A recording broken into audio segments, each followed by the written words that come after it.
যেখানে মানুষের কষ্টের কথাই ভাবে না অনেকে, সেখানে প্রাণীকুলের কথা ভাবেনি বা কজন। যারা ভাবে তাদেরই একজন ঝিনাইদহ সদরের রামনগর গ্রামের বাসিন্দা রং মিস্ত্রি জহির রায়হান। তীব্র তাপপ্রবাহে পাখির তৃষ্ণা মেটাতে গাছে গাছে বাঁধছেন পানির পাত্র। পাত্রের পানি পরিবর্তনেও রেখেছেন বিশেষ ব্যবস্থা। রং মিস্ত্রি হয়েও এমন প্রকৃতি প্রেম দেখে আপ্লুত এলাকাবাসী।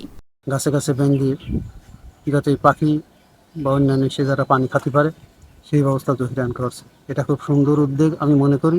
একটা উদ্যোগ নিয়েছে যে প্রত্যেকটা গাছে গাছে পাখির খাবারের জন্য পানি বেঁধে দেওয়া, কারণ আমাদের আশপাশে কোনো জায়গায় পানি নেই। আমরা পানির জন্য সবাই খুব কষ্ট করছি, বিভিন্ন কাজই করে, আমাদের খুব ভালো লাগে। আমরা তার সাথে থাকি, তার এলাকার ছেলেগুলো, আমরা সবসময় তার পাশেই আছি। জহির পাখিদের কষ্টের কথা ভেবে নিয়েছেন ব্যতিক্রমী উদ্যোগ। আম, কাঁঠাল, খেজুর সহ ছোট বড় বিভিন্ন গাছে ছোট ছোট পাত্র বেঁধে তাতে পাখির খাবার ও গোসলের জন্য করেছেন পানির ব্যবস্থা। পাত্রে লিখে রেখেছেন পাখির জন্য পানি। সুতা দিয়ে বিশেষভাবে করা হয় পানি পরিবর্তন। নিজের উপার্জন থেকেই কিছু টাকা সঞ্চয় করে 100টিরও বেশি স্থানে এভাবে পানির পাত্র বেঁধেছেন জহির। মানুষ তো যে কোনো জায়গাতে পানি পাচ্ছে, আসলে পাখিরা তো সে জায়গায় কোনো জায়গায় পানি পাচ্ছে না। সেই হিসেবে আমি কাজটা করে আসছি। এ পর্যন্ত আমি বিভিন্ন জায়গায় বেঁধেছি, রামনগর, কুমড়োবাড়িয়া, ধোপাবিল্লা, জাফলবাড়ি, ঝিনেদা, শৈলমারি বাজার, চণ্ডীপুর বাজার, বিভিন্ন জায়গায় আর কি বাঁধছি। কাজের ফাঁকে ফাঁকে আমি রঙের কাজ করি, আর্টিস্টের কাজ করি। তো এই কাজের মাধ্যমে যা আমি আমার সংসার চালিয়ে যেটুকু থাকে, আর আমি ধূমপান বা নেশা করে নে, ধূমপান করতে গেলেও কিন্তু দিন 200 টাকা লাগতো। তো সেই টাকা দিয়ে আমি কিন্তু সেবামূলক কাজ করে আসছি। এ পর্যন্ত আমি 160টা হয়তো মনে হয় বেঁধেছি। তো আরও চলমান থাকবে বৃষ্টি না হওয়া পর্যন্ত। বৃষ্টি হলে তার বাধা লাগবে না, তখন পাখিরা তো যেখানে সেখানে পানি পাবে।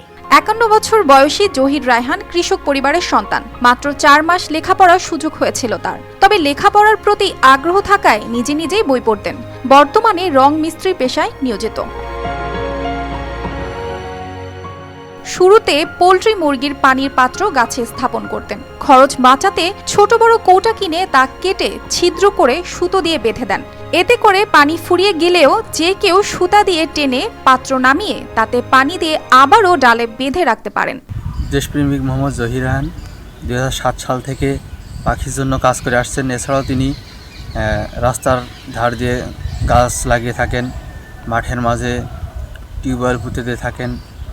মানুষের জন্য বিভিন্ন সময় বিভিন্নভাবে তাদের উপকারের জন্য তিনি কাজ করে থাকেন। তাকে উৎসাহিত করি এবং তার সাথে আমরা সবসময় থাকি, তাকে সাহায্য করার চেষ্টা করি।